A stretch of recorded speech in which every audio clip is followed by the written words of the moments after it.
Hello everyone, I am Prabhu Vein Marath, Assistant Professor, Department of CSC, BADCET, Vijaypur. In this video, I am going to discuss about the manual simulation of dump truck problem using event scheduling algorithm. Let us first understand the overview of dump truck system.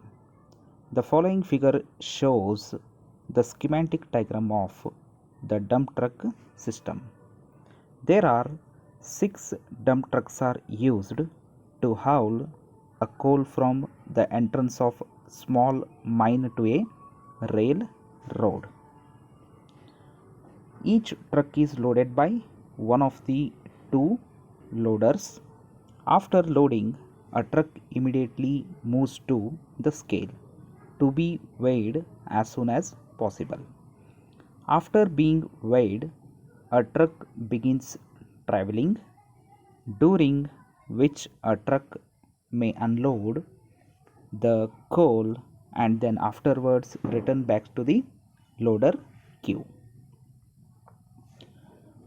The dump truck system can be modeled as follows. It is having 4 system states. They are represented as LQ of T, L of T, WQ of T and W of T. The LQ of T represents the number of the trucks in a loader queue. It can be 0, 1, 2, so on.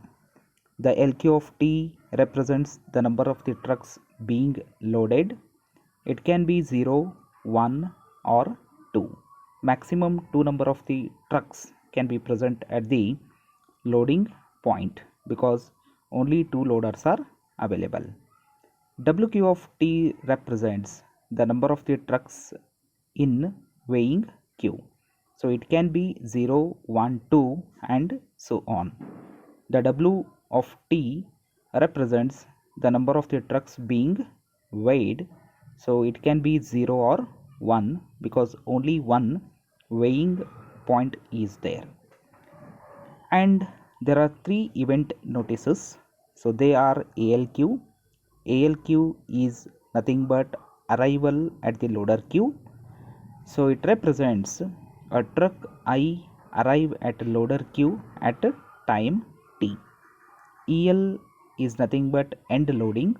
So this event notice indicates the truck I ends loading at a time T and EW is end weighing, that is the truck I ends weighing at a time 3 T.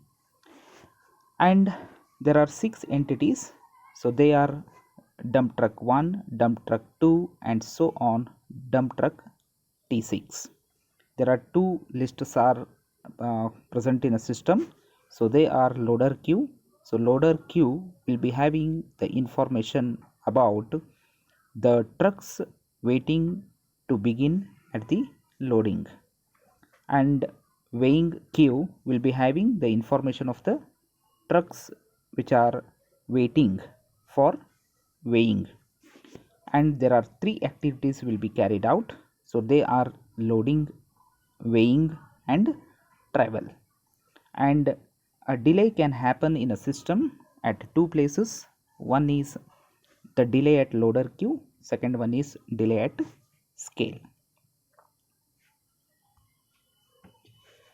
So this problem can be solved by using event scheduling or time advance algorithm. So the following step shows the event scheduling algorithm.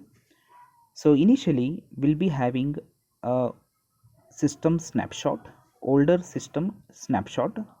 For that system snapshot we will apply the event scheduling algorithm. The first step is remove the event notice for the imminent event from the FEL. So from the FEL, that is future event list. So the future event list will be having the list of the event notices which are arranged in a chronological order. So the first event will be executed first, second event will be executed next and so on. So the first step, in a first step, we will remove the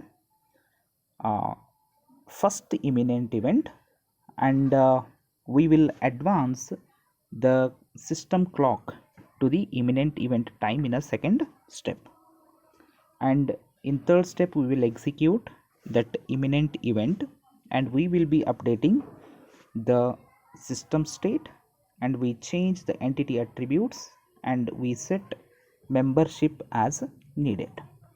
In fourth step, we generate the future events and place their event notices on FEL. In fourth step, we will regenerate the future event notices, and the generated future event notices will be arranged in a future event list. In a fifth step, we will update the statistics and counter variables. So as soon as the event scheduling algorithm is applied to the older system snapshot, a new system snapshot will be generated. So this is the resultant of event scheduling algorithm on a older system snapshot. So we will be applying the event scheduling algorithm recursively on the system snapshots at a different times, with a number of times, specified number of the times. Thanks for watching. Please like and share the video to support us. Also subscribe to my YouTube channel to watch more videos on system modeling and simulation. So in next video, we will be discussing about the dump truck solved problem by using event scheduling algorithm. Thank you.